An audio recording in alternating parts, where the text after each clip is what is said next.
Keempat mantan anggota pasukan Cakrabirawa mengalami pagi terakhir mereka pada 16 Februari 1990, setelah hampir 30 tahun ditahan dan menunggu hukuman mati. Norbertus Rohayan, Johannes Surono, Paulus Satar Suryanto, Simon Petrus Solaiman, dan Norbertus Rohayan dibawa keluar dari sel mereka di penjara Cipinang untuk dihukum mati. Satu regu tembak menunggu. Keempat tahanan itu, menurut laporan Amnesty International 1991-119, hampir semuanya telah mencapai usia tua.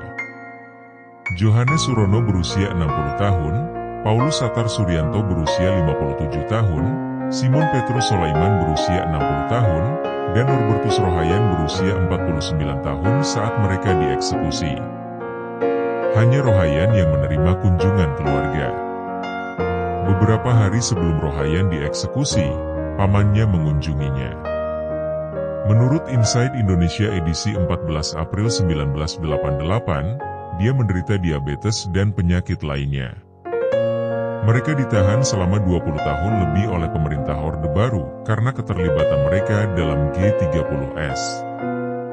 2 dekade lebih mereka ditahan rezim Orde Baru karena terlibat G30S.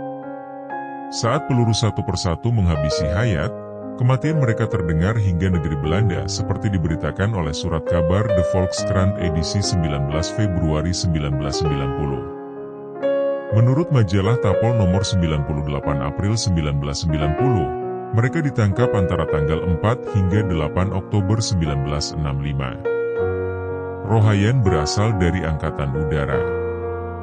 Ia ditangkap pada 5 Oktober 1965 dan dijatuhi hukuman mati oleh Mahkamah Militer Distrik Bandung pada 8 November 1969. Ia sempat mengajukan banding, namun pada Februari 1987 bandingnya ditolak. Lalu pada 5 Desember 1989 ia mengajukan gerasi, dan lagi-lagi ditolak. Pada malam 1 Oktober 1965, Rohayan adalah penembak Mayor Jenderal Raden Suprapto.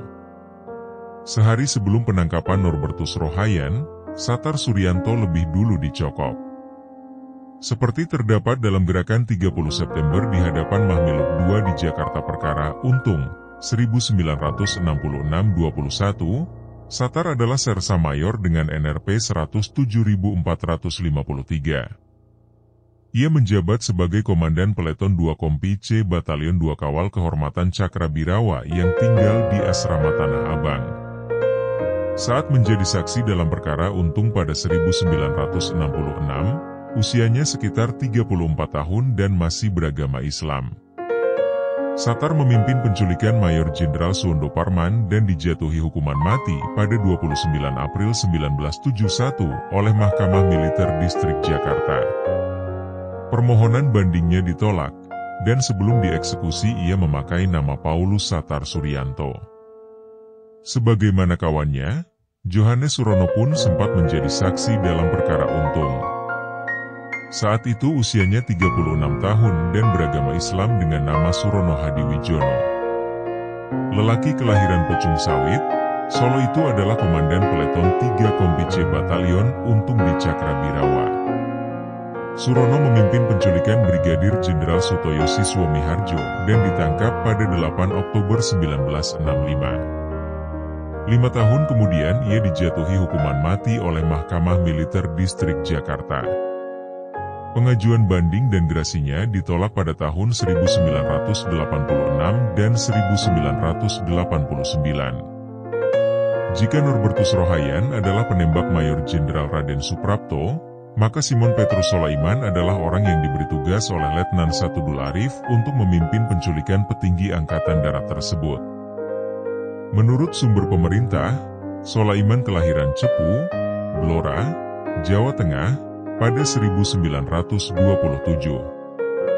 Ia ditangkap pada 5 Oktober 1965 ketika Mayor Jenderal Suprapto dan perwira Angkatan Darat lainnya dikebumikan di Taman Makam Kalibata. Solaiman dijatuhi hukuman mati pada November 1969 oleh Mahkamah Militer Distrik Jakarta.